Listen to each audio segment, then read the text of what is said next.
Hello everyone, and welcome back to True Crime Guru. If you've been watching, I just want to say that I do appreciate the support, and please spread the word if you know anyone who needs to get their true crime fix. If you don't know, my goal of this channel is to spread awareness about the subject matter of my videos, particularly unsolved cases. And today's case definitely fits the bill.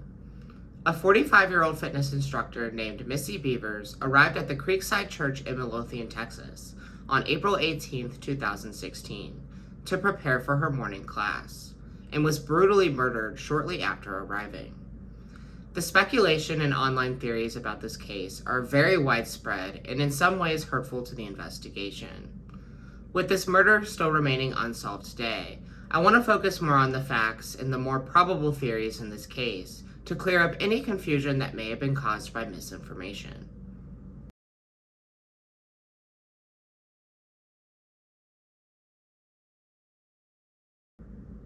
Terry Leanne Strickland, known as Missy, was born on August 9, 1970, in Jacksboro, Texas. From what I could tell, Missy had a pretty normal upbringing, and after high school, she attended Tarleton State University and graduated in 1995. After college, like most people, Missy was still trying to figure out what she wanted to do with her life. She worked in retail until she decided that she wanted to go back to school and obtain a teaching degree, specifically in special education. It was during this time that she had met the love of her life, Brandon Bevers, and the two married on June 18, 1998.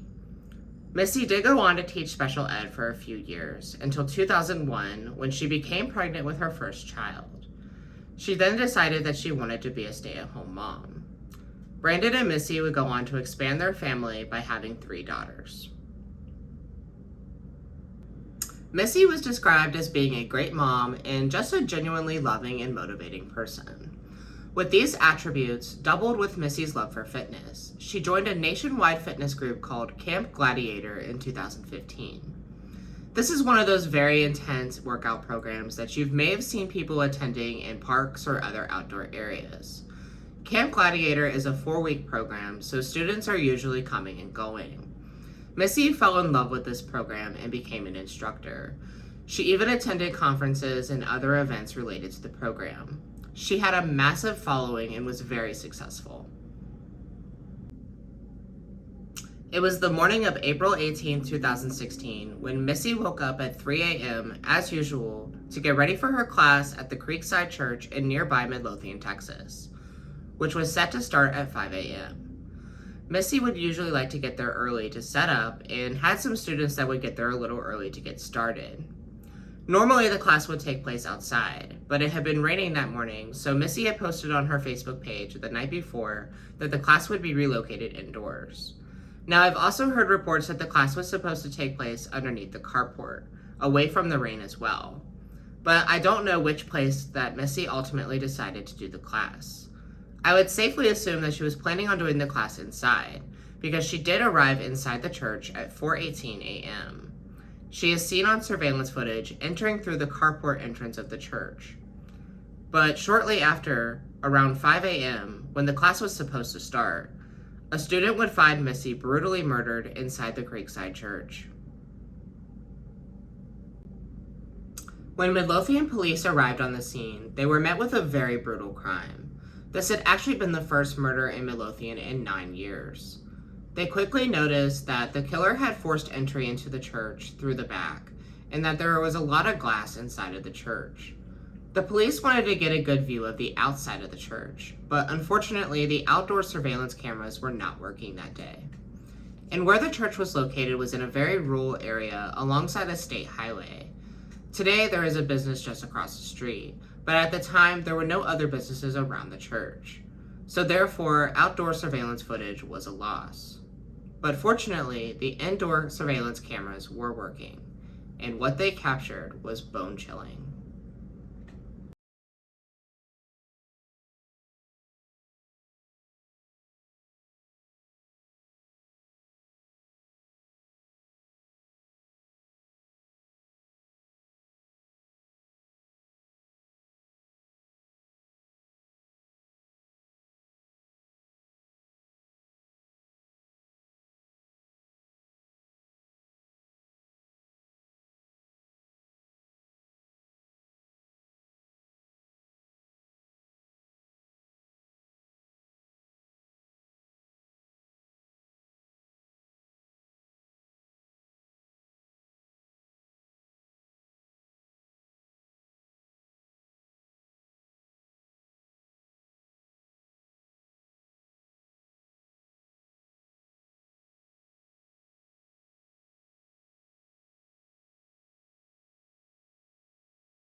As you saw, a person covered in what appears to be SWAT or police attire enters the building around 3:50 a.m., and they appear to be carrying some kind of hammer or crowbar.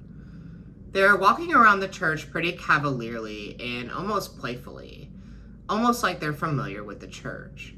Some people disagree and think that they appear to be unfamiliar with the church, and that's because you can see them opening random doors and looking what's inside. I don't necessarily think that that means they're unfamiliar with the church. I think it's possible that they were looking for something or trying to make sure that there was no one else in the building. What police seemed to note relatively quickly was that the SWAT gear that the supposed killer was wearing did not appear to be authentic or belonging to any specific agency. So this costume, if you will, is commonly purchased online or in some stores. I also want to include that I think it's safe to assume that the person in the video and the person who killed Missy are one and the same. So I will refer to this person as the killer. With that being said, the killer's appearance is completely masked, so the police didn't really have a whole lot to go on.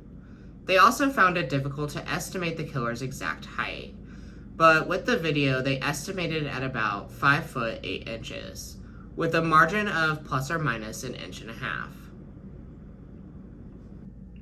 The only other distinctive feature that investigators were able to conclude was the person's gait. They were appearing to be walking in a way that is known as duck-footed, with the feet pointed outwards of the body. The police actually consulted with a forensic podiatrist, which is something that I didn't even know was a thing prior to this case. His name is Dr. Michael Nirenberg, and he was shown part of the footage that we have seen, but also footage that has not been released to the public. He concluded that the person's gait was unusual and quote-unquote duck-footed. He also noted that the person's knee tends to bend backwards, which could have been the result of some kind of temporary or permanent injury. Now, as I mentioned, there are parts of the surveillance footage that have not been released to the public.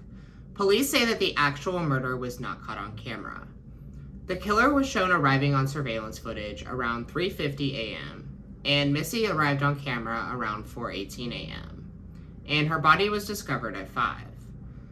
So that means that the murder must have taken place sometime between 4:18 and 5 a.m., so roughly a 40-minute window. That's plenty of time to commit a murder and get away.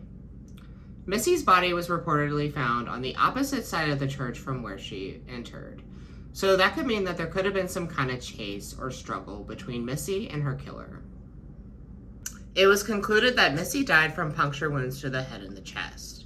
The actual murder weapon is known and concluded by police, but it has not been released to the public. But again, I think it's safe to assume that whatever object the killer is shown carrying in the video is the murder weapon. It's kind of hard to tell what it is though, but a lot of people think it is some kind of hammer or crowbar like I mentioned before. Since Missy died from puncture wounds, some people think it's possible that the back side of the hammer was used to kill her. Since the outside cameras were not working, it is unknown if the killer was parked outside of the church or if the killer even drove there at all. I find it unlikely that the killer walked. First of all, because of the inconvenience, and secondly, because it would be suspicious to be walking around on foot in SWAT gear. Even at that time of the morning, there is a possibility of being seen. I think it's reasonable to conclude that the killer did drive and would probably need to be parked somewhere nearby, but we will probably never know exactly. Like I said, there were no businesses around or adjacent to the church. However, there was a gun shop about a half a mile away from the church that did catch some interesting footage.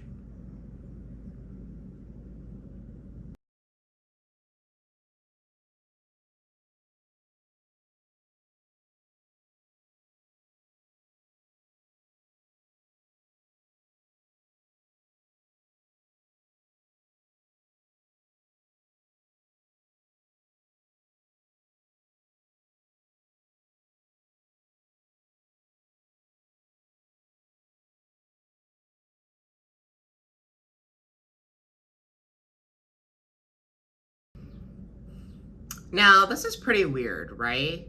The car is seen entering the parking lot and immediately turns the headlights off, which is suspicious in itself.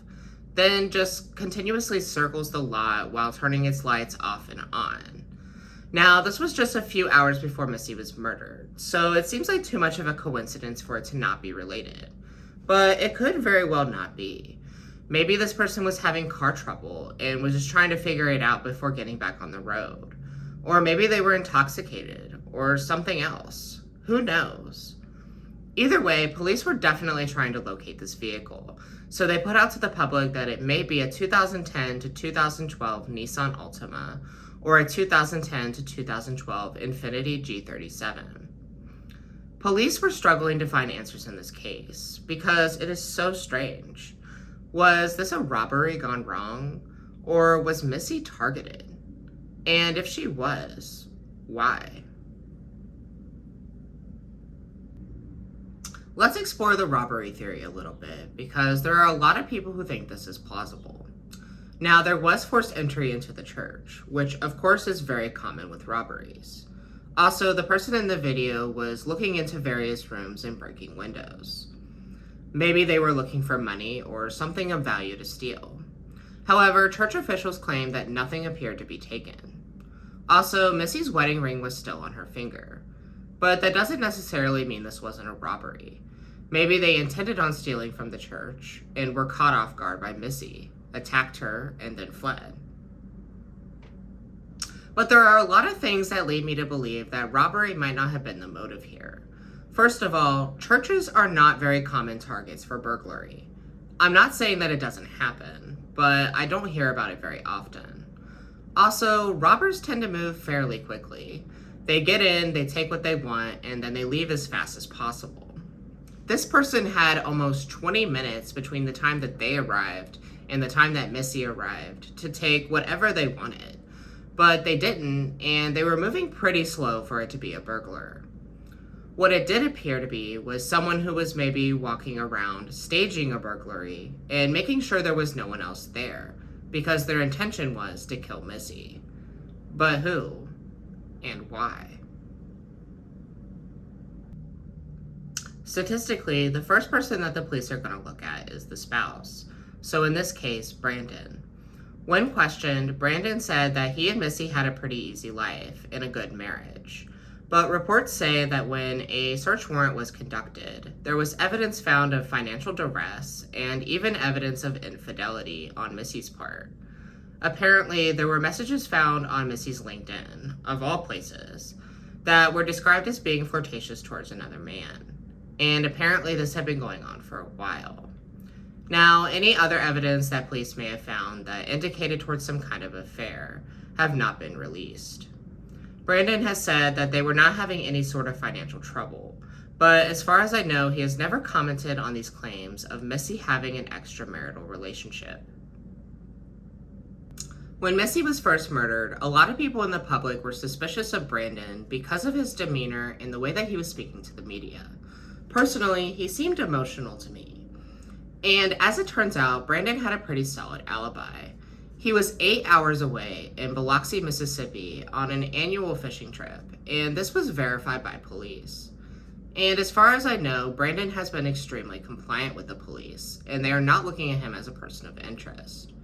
Unfortunately, people online still, to this day, harass Brandon and even Missy's children about the possibility of Brandon being involved, which is why I think it's important to note the dangers of spreading this misinformation and hate towards victims' families. We live in a country where everyone is innocent until proven guilty, and you should treat everyone as such. One of the biggest debates regarding this case is whether the person in the surveillance video is a man or a woman. A lot of people, including Brandon, think that it's a woman. And I think a lot of this has to do with the person's height. They do appear to be shorter, which is more consistent with women. However, this is kind of baseless because there are men out there that are 5'2" and women out there that are 6'3". Another reason that people think it's a woman is because of the distinctive gait and the stance appear to be more feminine. When a blood splatter simulation was conducted, it was concluded that the cast-off, which is blood casting off of the weapon after the blow to the victim, was lower, which means that the killer was likely a shorter person, as opposed to a higher cast-off, which would be from a taller person. So what if it is a woman? Why would a woman have a reason to kill Missy?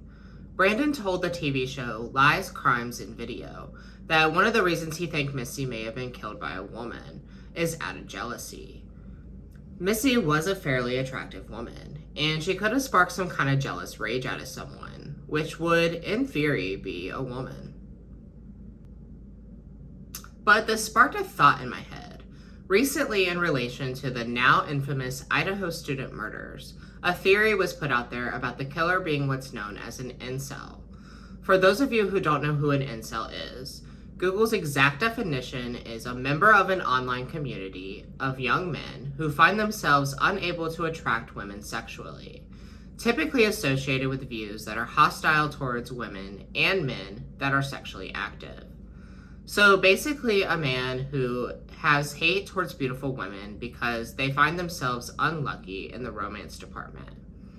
When I think about this in relation to Missy, I don't think it can be completely ruled out that a member of this incel community being Missy's killer, solely because she was a beautiful and confident woman. Another reason that people harp on the theory that the person is a woman is because of all these rumors about Missy having an affair. Now, I want to point out that there is no specific information out there about whether or not Missy was involved with another man. It is all pure speculation. But if Missy was having an affair, it could be possible that a scorned wife had a motive to kill her.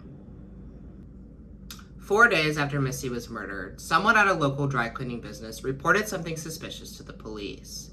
A bloody shirt was dropped off for cleaning, and after further investigation, it was confirmed to have been dropped off by Brandon's father, Randy Bevers. Now, I have to commend this worker at the dry cleaners because not everyone would put two and two together about potential evidence in a recent murder. Randy tells police that the blood on his shirt is actually dog blood. He explains that his smaller dog and a bigger dog had gotten into a fight, and when he was trying to break up this dog fight, it resulted in the blood getting on his shirt. Now, this sounds like a completely crazy and unbelievable story, and it does seem like too much of a coincidence that a bloody shirt turns up 4 days after the murder of his daughter-in-law.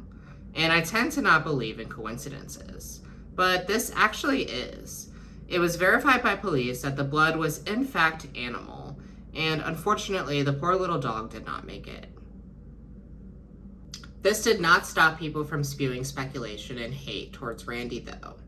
Initially, when he was interviewed by media regarding this instance, people said that he seemed a little too nonchalant about it, which I actually agree with. However, it was verified that Randy was actually in California on the day of Missy's murder. Also, Randy has a medical condition that would have made it unlikely that he had the means to kill Missy. But just like Brandon, despite the evidence, people today still spew hate towards Randy when it's likely that he was not involved. A good suspect did come up when Dr. Nierenberg was conducting his forensic podiatry investigation. He was asked to compare members of the Creekside Church to his profile for the killer's gait, and there was someone that he could not quite rule out. Now, since this person has not been arrested or convicted in relation to this crime, I am going to conceal his name and call him Hank. Hank was a security officer for the church, and even volunteered to do security for Missy's funeral.